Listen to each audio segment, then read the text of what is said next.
Alright, the national debt clock again. Just sitting here, nothing to do.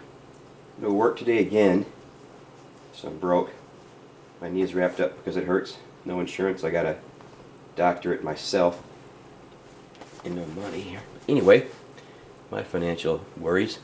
But this is the national debt clock, and the reason I bring this up is because I'm reading the newspapers, and of course, Marketplace says we're below 5% unemployment, 4.9, and I thought, well, that's just an outright lie. The unemployment numbers always are outright lies, and we can prove it right here with the national debt clock. I mean, simply by looking at the number of people not in the workforce, 94 million. I guess they're not considered unemployed, but we do have the official unemployed number here, which is 7 million, nearly 8 million people. Those are the people actively collecting unemployment. But if you look at the number right beneath that number, is the actual unemployed is 15 million. So that is actually doubling this 7 million number. So that would put our, even if you don't count the 94 million people not working, that would put our, these are people, the 15 million are people that are trying to get, jobs and things like that, and some part-time jobs it says up here. But that would double the unemployment to nearly 10%. If you just use those two numbers, which are, this is the national debt clock set up by the United States government. But they don't use these numbers. Like the 94 million, these are people that were just basically swept under the rug. Now they do want to show you here that in the year 2000 it was 79 million.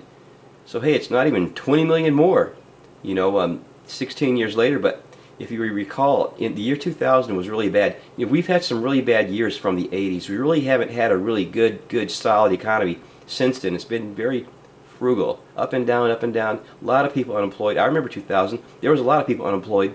A lot of people didn't have jobs back in those days, and it just progresses. But 94 million people is a lot of people, and if you had 94 million to 15 million, and together that's over a third of the population. That would put us at 33% unemployment. Real unemployment, real people that's not working and contributing to the economy so much.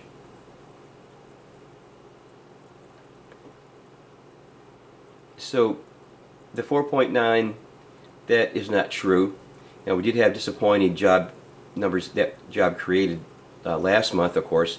But you look, everybody's laying off. We have all the retail stores that are laying off and closing down stores. A lot of major ones. The oil industry is laying off right now. And I read a report a couple of days ago that they had 20,000 layoffs in one day. And this is February, 1st of February. So that won't be counted until the next jobs report, or the next one after that. It'll be quite, ways down the road here, maybe a couple weeks before few weeks before they report on this job report. But to another point here. The gas. Now Obama, let's go to this one. Obama here wants to, gas is lower, right? So he wants to $10 a barrel, proposes a $10 a barrel oil tax. Now he might get it. He probably will get it because oil is really low right now. And Congress is going to say everybody needs money, and of course he's going to say, well, this money will be split across the states, blah blah blah. Of course it won't. It'll go for the wars and stuff that they're paying for covertly. But $10 a barrel, and you think, fuck, that's not much, $10 a barrel. Okay, but let's see how many gallons are in a barrel. Now there's 19 gallons of gasoline they get out of a barrel, and there's about 12 gallons of diesel they get out of a barrel. That's 31 gallons. Okay, that means each gallon is going to be taxed about over 30 cents if they tax the same across the board, diesel and gas. 30 cents a gallon. So we're paying $1.50 now. That's $1.80, $1.80 something. Okay, think about that. Why don't they just say that outright? Look, it's going to be a 30 cents on the gallon tax or your gas, because what they're going to do is he's going to tax the oil companies $10, and they're going to pass it right on to the customer, and that's going to help put the skids on to the fucking economy. I can tell you right now. Even a 30-cent gas hike right now would be devastating. A dollar raise in the gas would be horrible. If something happens in the Middle East where they if something happens to Saudi Arabia, something happens to Iran, these people start attacking each other, and there's a huge disruption of the supply to, we don't get any of our oil from there, but it's all going to be going to Europe. There's a disruption in the supply. It's going to be like ripple effect all through the whole oil industry, and we would have to start our oil pumping back up again, which would take a few minutes, but it would have to go back up to 100 or 80 to 100, $120 a barrel to get everything full blown going again like it was before. I mean, totally polluting the environment with that fracking, but it'll happen maybe.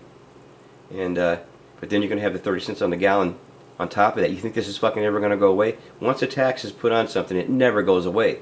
So if gas goes up to $4.50 because the supply and demand, or because there's no supply because something happened, you're still going to have that 30 cents tax on top of it. Fuck taxes. They're taxing us too much. And these unemployment numbers and all these fake numbers that they just blow past us in the mainstream media, and people just eat it up like Obama's just the greatest thing that ever happened to America. It's all lies. The thing is, it's all based on lies. None of it's true. Now, in 2011, the national debt was 14 trillion. Just went over 14 trillion in May of 2011. It's $5 trillion more just 5 years later. It's $1 trillion a year. Just 5 years later. In 1940, it was basically zero. We had a surplus. During the 80s, it says we had a surplus, but I don't think we did. It levels out, and then goes straight up to 19 trillion. Working on 20 trillion now. So just my thoughts on the economy here today, on the unemployment, which is pure bullshit lies. And it's too bad people fucking believe it.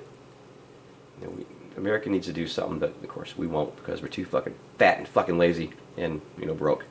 Duck out.